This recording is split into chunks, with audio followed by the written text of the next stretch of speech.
An African-themed event at a prestigious British university that was originally meant to celebrate diversity has apparently fallen flat. The event at Cambridge University was branded racist by some students.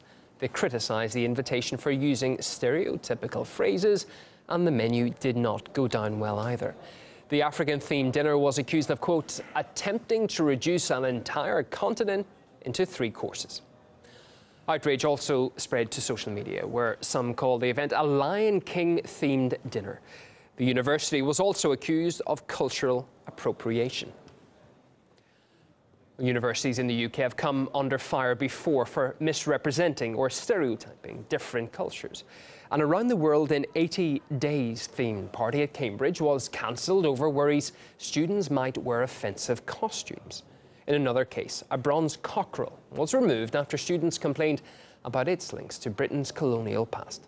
Oxford Union was accused of racism when it served a cocktail called the Colonial Comeback at a debate about the British Empire. Then a student-run magazine called No Offence was banned from Oxford University's Freshers' Fair over fears it may cause offence. RT UK spoke to Joel Cohen from the Institute of Ideas and Deborah Kibe from One Movement.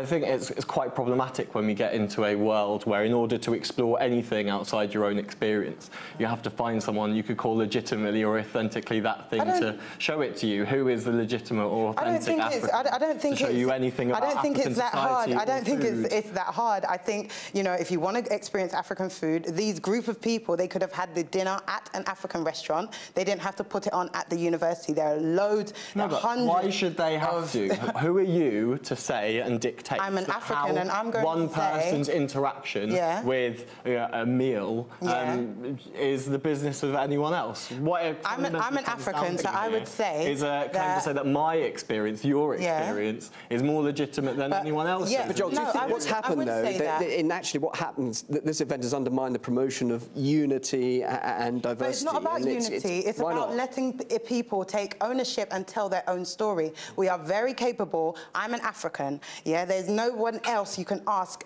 better to ask about Africa than an African. Like you can go on the internet, you can read a lot of books. If I'm going to ask about what Britain did in World War I or World War II, I'm going to come to a Brit. I'm going to come to an Englishman. I'm not going to go to a German and say, what did the English do in World War I?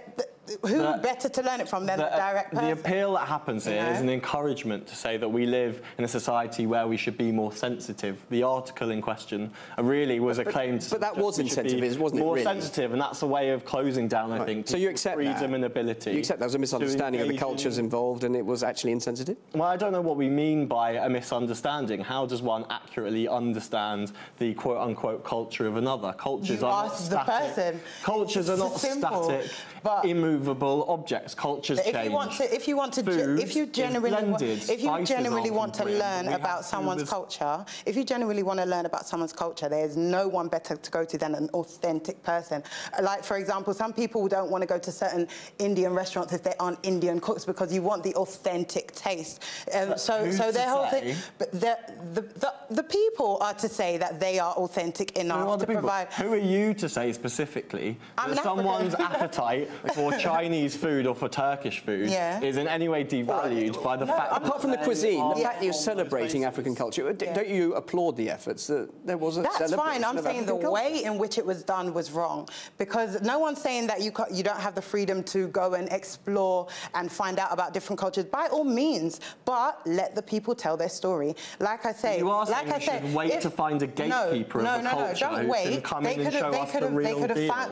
They could have found an African chef from an African restaurant to do those dishes and explored a variety. But you don't know who cooked the food. You just know what was on the menu. The point is that in using the terminology they use, the problems with, as soon as I read the article, I saw Cambridge University and I immediately thought in my head, gimmick. Because these people you are gimmicky. And it's the question of, why do you feel the need to do that?